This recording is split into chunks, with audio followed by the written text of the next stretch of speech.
let's move to another 9 a.m. kickoff on Sunday. That's Man United minus 110 hosting Newcastle plus 280 at Bet365. The draw here is plus 275.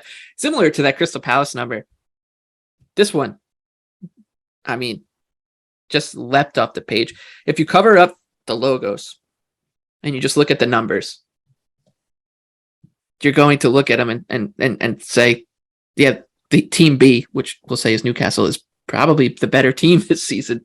And it comes down to the defense for Manchester United. They grade out as a bottom 10 unit. If you look at the stuff we look at on expected goals, big chances allowed, et cetera, whereas the Newcastle offense, they're third in non-penalty expected goals, fourth in creating shots, third in box entries, and second in big chances created. This should be a pretty tall ask for the Manchester United defense to shut down Newcastle here. It's a great number, plus 280. I'm in a team that I rarely bet on, Newcastle.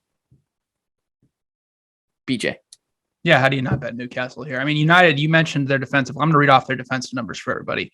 1.5 non-penalty expected goals allowed per 90. That's 16th in the Premier League. 15.25 shots per 90. That's 15th in the Premier League. 1.68 expected threat per 90. That's 17th in the Premier League. And a 46% field tilt. That is 13th in the Premier League. Those are really, really bad defensive numbers for a supposed Big Six club or a team that's supposed to be threatening for the top six. Like you already mentioned, Newcastle has outstanding offensive numbers. And yes, I understand they've played somewhat of an easy schedule. They've only played 2 Big Six clubs. Well, they scored 3 goals against Manchester City, created 1.8 expected goals in that match. Then they only created 0.8 expected goals against Liverpool, but Guimaraes didn't play, Alan St. Maximum didn't play, Callum Wilson didn't play, and there was a red card towards the end of the second half there.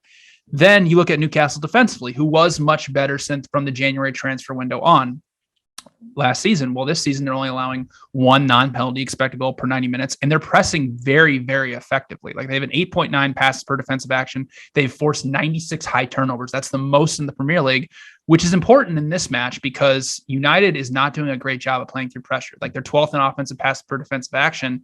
And even in the match against Manchester City, Newcastle forced 10 high turnovers. So against the best team in the Premier League at playing through pressure. So I think they're going to give United a lot of problems. And if you just think about it this way, again, like you said, Michael, you cover up the logos. From the January transfer window on last season, Newcastle was an even expected goal differential team. United throughout all of last season, whether you say they had some good times under Ole Gunnar Solskjaer, maybe a little bit of resurgence under Rangnick, and then they were basically deadbeats towards the end of the season. They were an even expected goal differential. You look at it this season, United is ahead of Newcastle in the table. They're minus 1.2 expected goal differential. Newcastle is at plus 7.7. How can you make Manchester United a minus 105 favorite at home? I am on Newcastle plus half a goal at minus 115. Yeah, so it looks like changed our course on Newcastle here, haven't we? We've decided that they're it just always opponent dependent, Anthony. It's Man United dependent for BJ. Yeah, it always is. Yeah. Anthony, anything here for you? Newcastle United and Old Trafford, the theater. It's hard to think about these two midfields and imagine putting a wager down on Manchester United. I mean, Joelinton and Bruno Guimaraes are the 2 best midfielders on the pitch, right?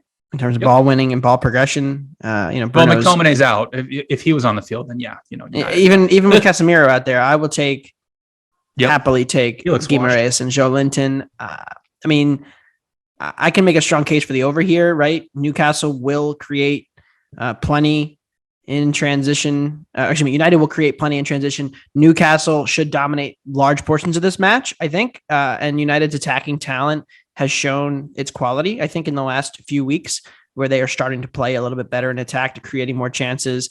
I know there's some injuries now, but just looking at Antony and a fit and informed Marcus Rashford alone makes this United attack very dangerous. I can make a strong case for the over, and I can make a case for Newcastle too, just based on the midfield quality. I think there's a huge gap in that. And I think that's the biggest thing that's propelled Newcastle to their excellent underlying numbers. The other thing, I don't think their attack will continue to run this well. I mean, they're getting a lot of production to like Miguel Almiron. Color me skeptical on that one, but you and Jack Grealish, but maybe he's just inspired by what Grealish said about him over the summer. Very possible. But yes, I would lean toward Newcastle on the over here. I will probably end up betting Newcastle because I don't like United either. I think there's a good chance this finally seeing the light on market's United. a little wrong. Finally seeing the light on Newcastle. I'm not cashing any tickets. I feel like I'm fading this team. I'm not cashing any tickets. So except in the Europa League where they've underperformed. It's not about cashing the tickets, Anthony. No. It's just about betting against. It's about sending the message, right? Yeah, it's about sending a message. I mean, they played better in the league. Europa League's been ugly, and that leaves me to pause. And they have a Europa League game on Thursday. That's another good point, Anthony. Yes, just chock full of good points today. Yeah.